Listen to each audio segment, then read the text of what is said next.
दोस्तों नमस्कार, स्वागत है आप सभी को मेरे YouTube channel Avantika coaching classes पर। दोस्तों आज हम विज्ञान में 10th क्लास का बहुत ही इंपॉर्टेंट टॉपिक पढ़ेंगे दोस्तों, जो एग्जाम में पूछा ही जाता है। मतलब 99% जो है इसके चांस है कि वो पूछा ही जाएगा। तो दोस्तों दो चीज़ें आज हम इस वीडियो में पढ़ेंगे, है ना। पहला है अंतःस्रावी ग्रंथियाँ,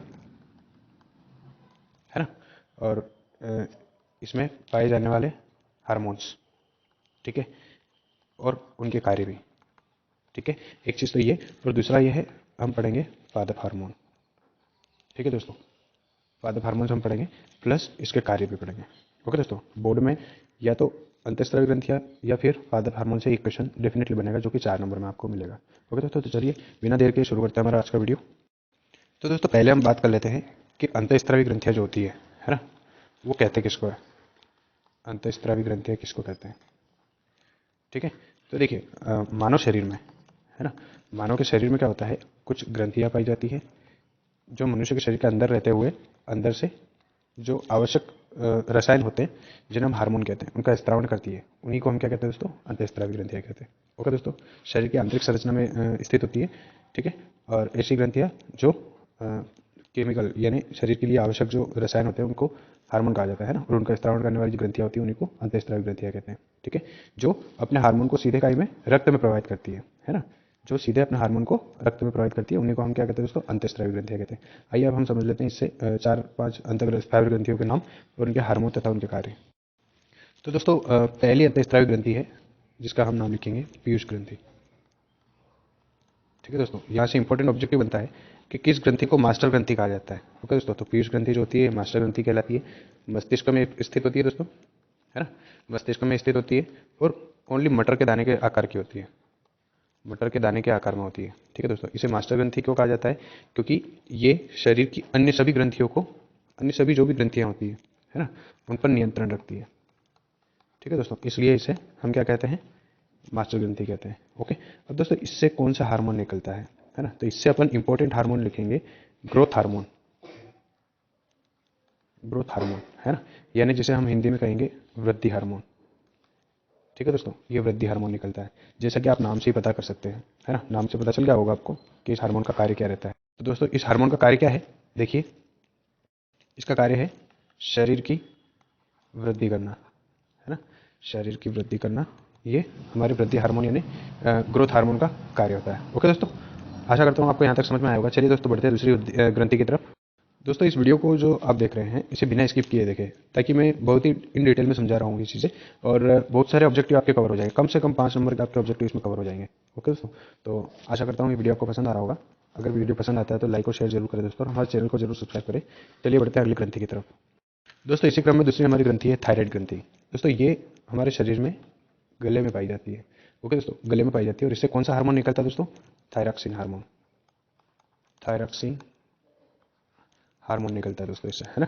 अब ये थायरॉक्सिन हार्मोन जो है ये थायराइड ग्रंथि से निकलता है, लेकिन इसका कार्य क्या है दोस्तों, तो इसका कार्य है शरीर में वसा का पाचन करना, है ना, मतलब डाइजेशन ऑफ फैट, फैट का डाइजेशन करता है दोस्तों ये, है ना।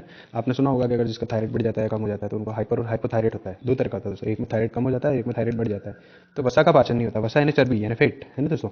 तो चर्बी जो है अगर उसका पाचन नहीं होगा तो चर्बी बढ़ने लग जाएगी, मतलब शरीर क्या हो जाएगा दोस्तों, मोटा हो जाएगा, है ना। तो इससे शरीर मोटा हो जाता है या मोटापा की बीमारी हो जाती है। थायराइड ग्रंथि की क्रियाशीलता को कौन कंट्रोल करता है, तो इसको दोस्तों आयोडीन कंट्रोल करता है। कौन करता है दोस्तों, आयोडीन।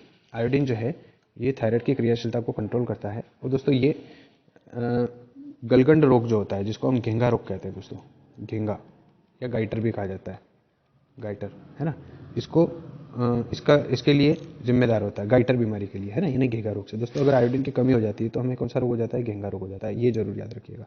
ओके दोस्तों, चलिए बढ़ते हैं आगे अगली ग्रंथि की तरफ। दोस्तों अगली हमारी ग्रंथि है अग्नाशय, है ना। ये अग्नाशय से जो है कौन सा हार्मोन स्त्रावित होता है दोस्तों, तो इसकी जो बीटा कोशिका होती है, दो प्रकार की कोशिकाएं होती है दोस्तों इसमें, एक अल्फा और एक बीटा। अल्फा कोशिकाएं क्या करती है और बीटा कोशिकाएं क्या करती है वो हम देख लेते हैं। चलो पहले बीटा कोशिका देख लेते हैं। बीटा कोशिका क्या करती है दोस्तों, इंसुलिन हार्मोन का स्त्रावण करती है, इंसुलिन हार्मोन का स्त्रावण करती है, ठीक है दोस्तों। और इंसुलिन हार्मोन क्या करता है, रक्त में जो शर्करा होती है ना, जिसको हम शुगर कहते हैं, ठीक है दोस्तों, तो रक्त शर्करा पर नियंत्रण रखता है, ठीक है, जिसको हम शुगर की बीमारी कहते हैं दोस्तों, है ना। अगर शक्कर की मात्रा या शुगर की मात्रा बढ़ जाती है शरीर में या रक्त में, है ना। तो उसी को शुगर की बीमारी कहते हैं। शुगर की मात्रा कम हो जाती है तो भी वो शुगर ही कहलाता है। ओके दोस्तों, तो इंसुलिन क्या करता है, इसका नियंत्रण करता है रक्त शुगर का। अगर इंसुलिन नहीं बनेगा बॉडी में तो ये क्या होगा, शुगर की मात्रा जो है अनियंत्रित हो जाएगी, मतलब शुगर की मात्रा बढ़ जाएगी। तो इसी को हम कहेंगे शुगर बढ़ गया। ओके दोस्तों, ये हो गया इसका कार्य। ठीक है, अब अल्फा सेल्स क्या करती है दोस्तों, ये वैसे सिलेबस में नहीं है लेकिन फिर भी मैं बता देता हूँ। अल्फा सेल क्या करती है कि ये जो शरीर में जो रक्त में शुगर की मात्रा होती है ना, उसकी जांच करती रहती है, जांच करती रहती है। जैसे ही अगर इसकी मात्रा, रक्त में शुगर की मात्रा अगर कम हुई है ना या ज़्यादा हुई, तो ये क्या करती है, बीटा सेल को मैसेज पहुंचाती है कि इंसुलिन जो है उसका स्त्रावण कर दिया जाए, है ना, मतलब उसको शरीर में छोड़ दिया जाए या उसको रोक लिया जाए। ओके दोस्तों, आशा करता हूँ यहाँ तक आपको समझ में आया होगा। चलिए बढ़ते हैं अगली चौथी ग्रंथि की तरफ। दोस्तों अगली हमारी ग्रंथि है एड्रिनल ग्रंथि। दोस्तों बोर्ड क्लास में आपसे 4 ग्रंथियों के बारे में पूछा जाएगा, याद रखिए ना। चौथी ग्रंथि हमारी एड्रिनल ग्रंथि। दोस्तों इसके बारे में पढ़ लेते हैं। ये कहाँ पर स्थित होती है, तो दोस्तों किडनी के ऊपर, किडनी के ऊपर ये स्थित होती है, जिसको हम क्या कहते हैं, वृक्क भी कहते हैं। ओके दोस्तों, अब यहाँ से इंपॉर्टेंट ऑब्जेक्टिव ये बनेगा कि वृक्क जो है कौन से तंत्र का भाग है, तो दोस्तों उत्सर्जन तंत्र का भाग है, उत्सर्जन तंत्र का भाग है वृक्क। ओके दोस्तों, अब ये कौन सा हार्मोन स्रावित करती है, तो दोस्तों एड्रिनल ग्रंथि जो है एड्रीनेलिन हार्मोन का स्त्रावण करती है। दोस्तों कौन सा, एड्रीनेलिन हार्मोन का स्त्रावण करती है ना। अब दोस्तों ये क्या होता है, हमारे शरीर में जब भी हमें डर लगता है या ऐसा कुछ होता है, ओके, तो उसका जिम्मेदार कौन होता है दोस्तों, एड्रीनेलिन हार्मोन होता है ना। इसे आपातकालीन हार्मोन भी कहते हैं, आपातकालीन हार्मोन भी कहते हैं, और लड़ो उड़ो हार्मोन भी कहते हैं, लड़ो और उड़ो, है ना, ये भी इसी को कहते हैं। दोस्तों इंपॉर्टेंट ऑब्जेक्टिव है, याद रखिएगा। एड्रेनल हार्मोन का कार्य क्या होता है दोस्तों, एड्रेनल हार्मोन क्या करता है, हृदय स्पंदन दर को नियंत्रित करता है, हृदय स्पंदन दर जो होती है उसका नियंत्रण करता है दोस्तों। ओके दोस्तों, ये इसका कार्य है, हृदय स्पंदन को नियंत्रित करना। वो दोस्तों आशा करता हूँ आपको यहाँ तक समझ में आया होगा। ये हमने अंतःस्रावी मनुष्य के शरीर में पाई जाने वाली 4 अंतःस्रावी ग्रंथियों के बारे में पढ़ लिया है। ओके दोस्तों, चलिए बढ़ते हैं हम आगे, पादप हार्मोन की तरफ अब हम बढ़ते हैं। ओके दोस्तों, चलिए दोस्तों, जैसे मानव शरीर में जो आवश्यक रसायन होते हैं उनको निकालने के लिए, जिनको यानी हार्मोन को निकालने के लिए अंतःस्रावी ग्रंथियाँ पाई जाती है ना। इसी प्रकार से दोस्तों पादपों में भी हार्मोन का स्त्रावण होता है। ओके दोस्तों, अलग अलग भागों से इनका स्त्रावण होता है। तो इसमें ग्रंथियों के नाम नहीं पढ़ना है अपने, केवल हार्मोन हम पढ़ेंगे। ओके दोस्तों, तो इसी क्रम में पहला हार्मोन है हमारा ऑक्सिन हार्मोन। ओके दोस्तों, ऑक्सिन हार्मोन के बारे में हम पढ़ेंगे।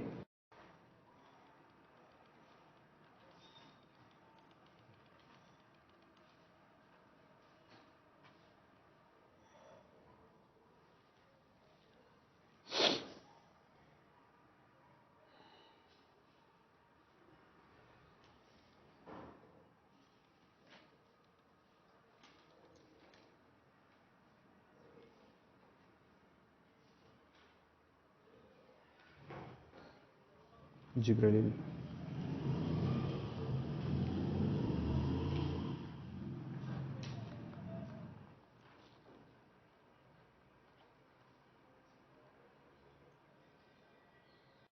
दोस्तों दूसरा हार्मोन है हमारा जिब्रेलिन।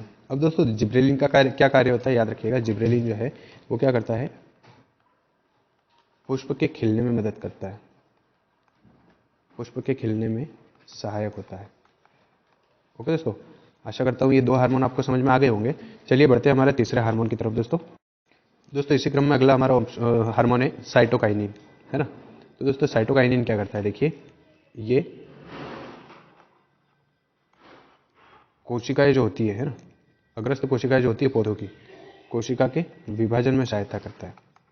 क्या करता है दोस्तों, कोशिका के विभाजन में सहायता करता है, या कोशिका विभाजन को प्रेरित करता है, या फिर हम लिख सकते हैं दोस्तों प्रेरित करता है ना, सेल डिवीजन को प्रमोट करता है। ओके दोस्तों, चलिए पढ़ लेते हैं हम आज का हमारा अगला पादप हार्मोन और आखिरी पादप हार्मोन। अगला पादप हार्मोन है दोस्तों हमारा एब्सिसिक अम्ल, जिसे ए के रूप में भी जाना जाता है दोस्तों, शॉर्ट फॉर्म में इसे ए के रूप में बोलते हैं।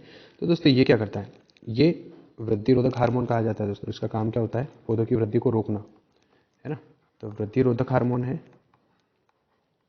ओके दोस्तों, और पतझड़ जो होता है, पतझड़ को प्रमोट करता है दोस्तों, पत्तों के झड़ने के लिए ये इनको प्रमोट करता है। ओके दोस्तों, तो एब्सिसिक अम्ल जो है ए है ना, ये एक वृद्धिरोधक हार्मोन है और पौधों में जो है पतझड़ को प्रमोट करता है। ओके दोस्तों, तो दोस्तों अगर वीडियो पसंद आया है तो लाइक और शेयर जरूर करें और दोस्तों हमारे चैनल को जरूर सब्सक्राइब करें, ताकि जैसे ही मैं कोई ऐसे ही कोई एजुकेशनल वीडियो डालूंगा तो वो सबसे पहले आपके पास पहुंचेंगे। ओके दोस्तों, मिलते हैं अगले वीडियो में, तब तक के लिए धन्यवाद।